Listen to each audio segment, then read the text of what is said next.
Bom dia, meus amados irmãos em Cristo, irmãos da Primeira Igreja Presbiteriana Independente do Brasil, em São Paulo, a Catedral Evangélica de São Paulo, e também todos os outros irmãos em Cristo que porventura estejam participando conosco desse momento de estudo da Palavra de Deus, também momento devocional. Estamos trabalhando nesse mês de dezembro com o tema Personagens ao redor da manjedoura. E o tema da aula de hoje, meus irmãos, é Maria e José, submissão à vontade de Deus. O texto bíblico que baseará o nosso momento de estudo, meus irmãos, são dois textos.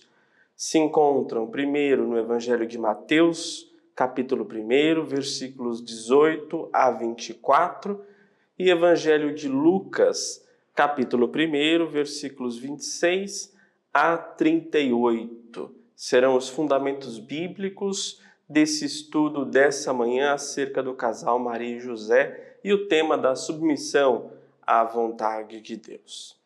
Nesse sentido, meus irmãos, creio que é prudente, é oportuno começarmos esse nosso momento de estudo com uma oração. Ore comigo. Senhor Deus e Pai, nós que agradecemos por mais essa oportunidade de estarmos aqui, Senhor, reunidos como teu povo para abrirmos a tua palavra, estudarmos a tua palavra, meditarmos, ó Senhor, a respeito daquilo que o Senhor nos disse pela sua palavra, acerca daquilo que o Senhor nos orienta pela sua palavra, Senhor. Ilumina-nos nesse momento de estudo, abra o nosso coração, abra as nossas mentes para compreendermos, ó Deus, a tua vontade. Fique conosco nesse momento devocional e de estudo, é a oração que nós fazemos em nome do teu Filho amado Jesus. Amém. Muito bem, meus irmãos. Os dois textos bíblicos mencionados, eu farei a leitura de alguns versículos apenas, com o destaque, então, que baseará o nosso estudo. Primeiro, no Evangelho de Mateus, onde se tem a narrativa do ponto de vista de José, a palavra de Deus nos diz o seguinte sobre o nascimento de Jesus. Versículo 20. Enquanto ponderava nestas coisas, eis que lhe apareceu em sonho um anjo do Senhor, dizendo: José, filho de Davi, não temas receber Maria, tua mulher, porque o que nela foi gerado é do Espírito Santo. Ela dará à luz a um filho e lhe porás o nome de Jesus, porque ele salvará o seu povo dos pecados deles. Versículo 24.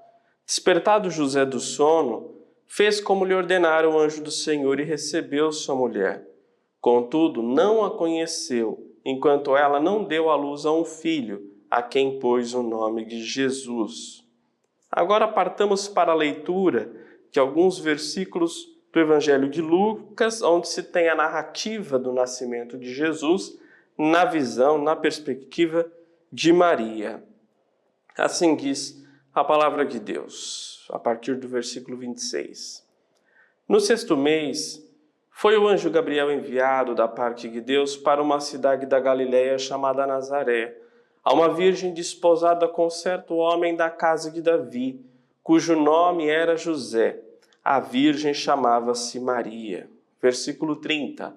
Mas o anjo lhe disse: Maria, não temas, porque achaste graça diante de mim. Eis que conceberás e darás à luz a um filho, a quem chamarás pelo nome de Jesus. Versículo 34. Então disse Maria ao anjo: Como será isto? Pois não tenho relação com homem algum. Respondeu-lhe o anjo: Descerá sobre ti o Espírito Santo, e o poder do Altíssimo te envolverá com a sua sombra.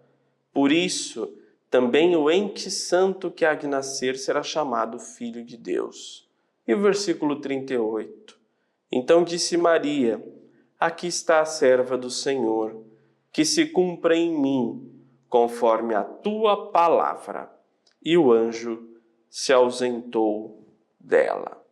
Palavras do Senhor. No Evangelho de Mateus, o ponto de vista narrativa focando em José. No Evangelho de São Lucas, a perspectiva de Maria. E sobre esses dois personagens ao redor da manjedoura, meus irmãos, cumpre-nos sempre olharmos um pouco do contexto e da história deles para compreendermos o sentido do texto bíblico e quais as verdades práticas que nos são trazidas pela palavra de Deus. A respeito da história de José. O teólogo, filósofo, historiador, professor do Mackenzie, Gerson Leite de Moraes, ele afirma com clareza que tudo que nós sabemos sobre José, a respeito de José, se baseia basicamente em 3 tipos de fontes: os evangelhos, o material que costumamos chamar de apócrifos, ou os textos apócrifos, e a tradição. São as 3 fontes a respeito da história de José. Pela palavra do Senhor, nós sabemos que José era um homem justo. Nós também sabemos que não tem fala propriamente dita de José na Bíblia, o que pode nos direcionar à compreensão que provavelmente José era um homem de poucas palavras, era praticamente um homem de ação. Nós não vemos fala dele na palavra do Senhor. Nós sabemos também que ele foi escolhido por Deus para cumprir essa missão de ser pai de Jesus, um pai amoroso de Jesus, ao se casar com Maria. Sobre sua profissão, é comum nós acreditarmos que José era carpinteiro, pelo que diz a palavra do Senhor.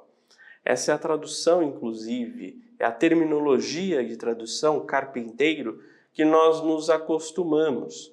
Mas sabemos também, pelo exame dos textos originais, que carpinteiro, biblicamente falando, pode ser também no sentido de trabalhos braçais, trabalhos manuais, seja como for, era essa a atividade profissional dele. Nos textos apócrifos, que nos ajudam, de certo modo, do ponto de vista histórico, também nós sabemos que José era um homem mais velho, ou um homem idoso, provavelmente, ou com um pouco mais de idade do que Maria. O que faz sentido quando nós analisamos a narrativa, a tradicional narrativa da história do casal, e o motivo de Maria, então, ser uma jovem moça, ainda virgem, prometida a José. É na tradição ortodoxa, por exemplo, que costuma-se afirmar que José, quando estava compromissado com Maria, era viúvo. Daí essa ideia dele ser mais velho.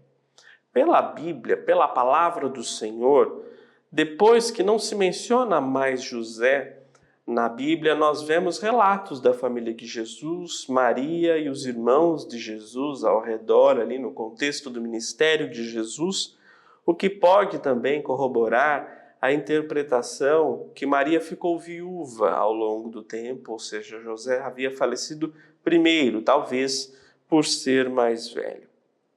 Fato é, meus irmãos, que esses relatos bíblicos e históricos pela tradição, pelos textos apócrifos, nos ajudam a compreender um pouco sobre José.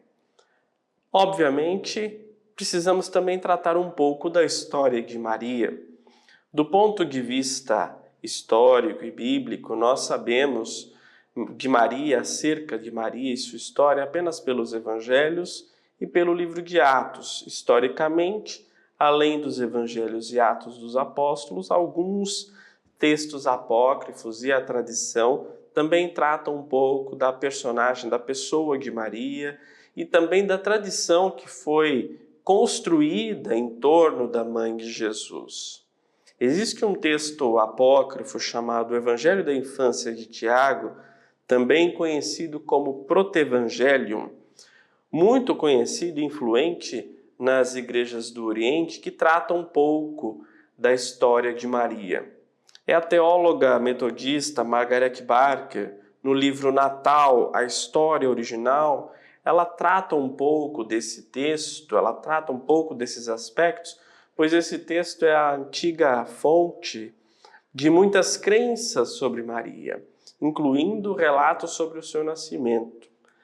Naturalmente, meus irmãos, este não é um texto canônico e não serve de fundamento do ponto de vista bíblico, mas historicamente é válido avaliarmos os seus escritos para compreendermos o desenvolvimento da história e como a história é narrada e construída no passar dos anos. Tem muitos estudiosos que defendem que Maria de fato era bem mais jovem do que José, foi prometida a ele ainda enquanto adolescente, o que era muito comum na época e na tradição daquela sociedade. Maria era judia, o que também é muito importante para a própria educação de Jesus. Nós sabemos, pela tradição judaica, o papel da mãe, o quão fundamental é o papel da mãe na criação moral dos filhos. Maria, então, sabemos, foi a responsável, provavelmente, por transmitir a tradição ao seu filho Jesus.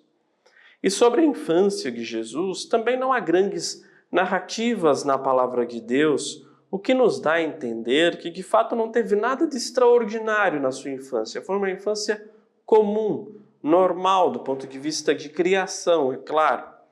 É como o reformador João Calvino costuma nos ensinar e dizer que a revelação desejada de Deus até nós está na sua palavra. Ou seja, em outras palavras, se não está escrito, não é necessário sabermos. É Calvino também que afirma que há mistérios não revelados na palavra de Deus para nós. Seja como for, meus irmãos, é de destaque a importância cultural e religiosa de Maria na vida do seu filho pelo seu papel de mãe, inclusive pela sua própria tradição religiosa. Ambos se casaram. Portanto, eles estavam compromissados, depois se casaram. Vale então nós tratarmos um pouco da união de José e Maria. Diz o texto bíblico que Maria estava desposada com José, o que nós vemos no versículo 18 do primeiro capítulo do Evangelho de Mateus. Estando Maria, sua mãe, desposada com José, sem que tivessem antes coabitado, achou-se grávida pelo Espírito Santo. No Evangelho de Lucas, também no primeiro capítulo, versículo 27, afirma-se a mesma realidade. Uma virgem desposada com certo homem da casa de Davi, cujo nome era José. A virgem chamava-se Maria. Nos casamentos, nos compromissos tradicionais dessa época, a jovem conhecia o futuro esposo, muitas vezes, apenas no dia do casamento. A ideia de namoro, que hoje é comum a todos nós, não existia naquela sociedade como nós compreendemos hoje. Essas meninas, então, viviam juntos as suas famílias e, portanto, só iriam conhecer o marido muitas vezes na cerimônia.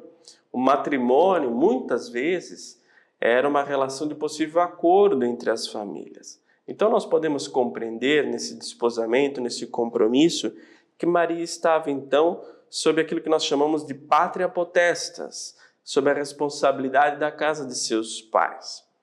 É relevante também destacarmos que a ênfase correta do texto bíblico acerca do fato de que José absteve-se de consumar seu casamento é até que Jesus nascesse. Essa expressão é relevante, até que Jesus nascesse. José acreditou no anjo, no seu sonho, e no particular, então, ele se reservou. Ele a recebeu, mas não a conheceu, diz o texto bíblico. E depois do nascimento de Jesus, é fato bíblico que José e Maria tiveram outros filhos. O comentarista da Bíblia de Estudo da Reforma afirma o seguinte, que José serve de modelo para os cristãos. Antes de saber a razão da gravidez de Maria, ele quis tratá-la com justiça e misericórdia. José creu e cumpriu com a sua obrigação de casar com a Virgem Maria e com isso criar Jesus. É o testemunho dele que nos ajuda nessa compreensão.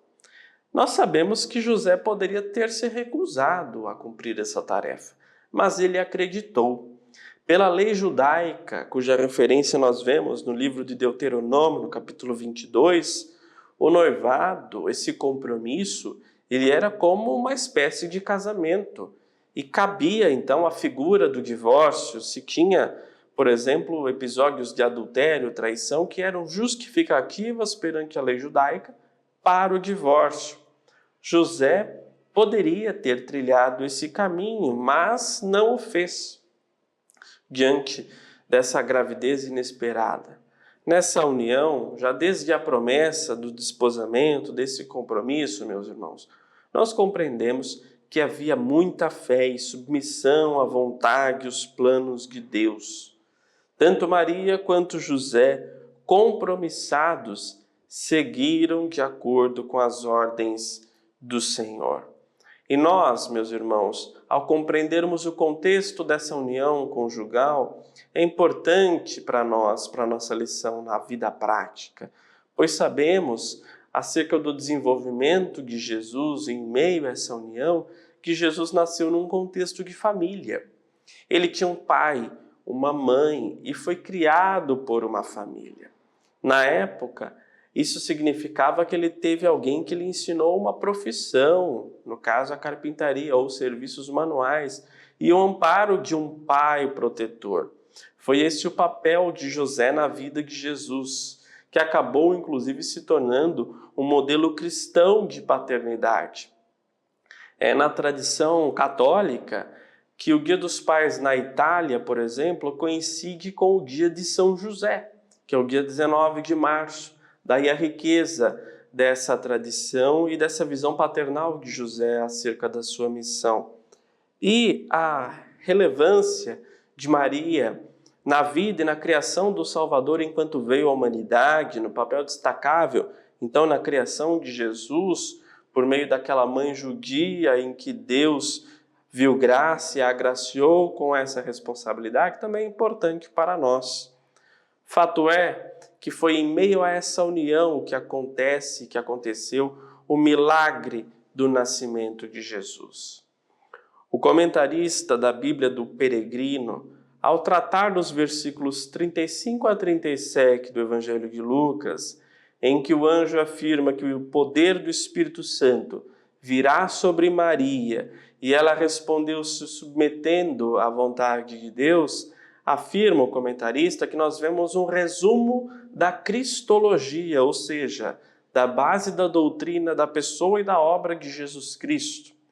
A maternidade será obra do Espírito, em consonância com João 3, versículo 5, palavras do próprio Jesus. Em verdade vos digo, aquele que não nascer da água e do Espírito não pode entrar no reino de Deus. E o poder de Deus age como sombra que fecunda, à luz do Salmo 121, versículo 5. O Senhor é quem te guarda, o Senhor é a tua sombra, à tua direita. Nesse sentido, espírito e poder formam um paralelismo, porque o espírito é o dinamismo do Deus criador e recriador. É o nascimento do Salvador Jesus, meus irmãos, que se deu em meio a essa união de José e Maria e que torna para nós relevante a análise desses aspectos da união deste casal. Para então chegarmos na submissão à vontade de Deus como parte dos planos de Deus. Mas para tratarmos da submissão da vontade de Deus ou à vontade de Deus, é importante vermos, meus irmãos, qual era o plano de Deus para José e Maria. Mateus claramente traz o cumprimento da profecia de Isaías 7,14. Eis que a virgem conceberá e dará à luz a um filho. E quando vemos o que o arcanjo Gabriel disse a José em sonho, relatado no Evangelho de Lucas, a interpretação então se completa. Deverás chamá-lo Jesus, que é uma expressão em hebraico também. O nome Jesus, após o seu termo original do hebraico, é popularmente traduzido por Yahvé salva. Jesus também significa Yahvé salva do mesmo modo que as palavras do profeta Isaías. São variantes do mesmo nome, o que é uma associação importante, interessante para a nossa compreensão, pois Jesus usa as profecias de Isaías. Jesus é o cumprimento da profecia. Ou seja, Jesus é Deus, é o Messias, é o Salvador, é Deus conosco, é aquele que veio para nos salvar, conforme já disse há muito tempo o profeta Isaías, pelo poder de Deus. Cristo é literalmente o ungido, quando avaliamos a terminologia do nome no grego, e pelo hebraico vemos claramente a ideia de salvação. São complementos que nos ajudam a compreender o plano do Senhor. E esse, meus irmãos, era o plano de Deus para a vida de Maria e José. Dar à luz a Jesus e criá-lo como filho, este que é o Salvador da humanidade. Maria não usou um verbo ativo na primeira pessoa, cumprirei, mas um intransitivo, aconteça, ou em outras traduções nós vemos a expressão que se cumpra em mim, ou que sua palavra se cumpra em mim. Isso é importante, pois deixar Deus agir é a premissa da submissão. Deixar Deus agir, meus irmãos, é a suprema humildade e grandeza que nós vemos pelo exemplo de Maria, nesse sentido e nesse aspecto na palavra do Senhor. José e Maria são claros em alguns pontos na submissão à vontade de Deus. Eles são humildes ao ouvir a voz de Deus. Eles demonstram temor diante da revelação dos planos de Deus. Eles aguardam o cumprimento da palavra. Deus coloca neles coragem para cumprir a sua vontade e deixam Deus agir e não tomam a frente. Ser submisso à vontade de Deus, assim como diz a própria oração do Senhor, é um ato que demanda a fé e a ajuda de Deus também. Nós oramos constantemente: Pai nosso que estás no céu, santificado seja o teu nome, venha a nós o teu reino, seja feita a tua vontade. Quando nós dirigimos essa oração de que a vontade do Senhor seja feita, nós temos um destinatário na oração, é o nosso Pai, é o nosso Deus de amor. Diz o texto que José fez o que lhe ordenara o anjo do Senhor e que Maria disse: aqui está a serva do Senhor, que se cumpra em mim conforme a tua palavra. Submissão requer obediência plena, requer confiança, requer desprendimento. O plano de salvação da humanidade, pelo advento do nosso Senhor, passa pela história de duas pessoas da palavra do Senhor que obedeceram, que foram submissos à vontade do nosso Deus. E isso é revelador para nós, pois a história da salvação tem no seu âmago a submissão à vontade ao Deus que salva. Nós conhecemos a vontade do Senhor por qual mecanismo? Pela palavra do Senhor. É pela palavra do Senhor que nós conhecemos a sua vontade, e isso é vida para nós. Como disse Jerônimo, um dos pais da igreja, ignorar a Escritura é ignorar o próprio Cristo.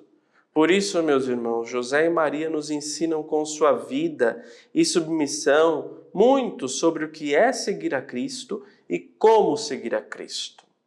Nesse tempo do advento, em que nos enchemos de esperança pela memória, pela comemoração do nascimento do Salvador que veio até nós, temos nesses dois personagens ao redor da manjedoura o exemplo do cumprimento da vontade do Senhor. E em conclusão, isso nos traz algumas verdades práticas quando nos submetemos à vontade do Senhor. A saber, nos tornamos verdadeiros servos do Senhor. Que o Senhor não desampara os seus servos. Que o Senhor nos orienta a cumprir a sua vontade e nós encontramos paz em nosso coração, assim como Maria e José encontraram paz até o nascimento de Jesus. É nesse sentido e com base nessas verdades práticas que vemos nesses dois personagens da manjedoura lições valiosas sobre a submissão da vontade do Senhor. José era justo e Maria era fiel. Ambos foram desafiados, ambos cumpriram a vontade do Senhor. O desafio é sempre grande, mas a resposta do Senhor diante do cumprimento da sua vontade é maior. É o que vemos pela submissão de José e Maria com o nascimento do nosso Salvador, nessa missão que foi e é e para sempre será extraordinária, meus irmãos. Portanto, com base nessas verdades práticas e à luz da palavra do Senhor, pedimos ao nosso Deus que Ele nos abençoe, que Ele nos instrua, que Ele nos oriente a cumprirmos sempre a sua vontade. Que Deus abençoe a todos nós. Amém.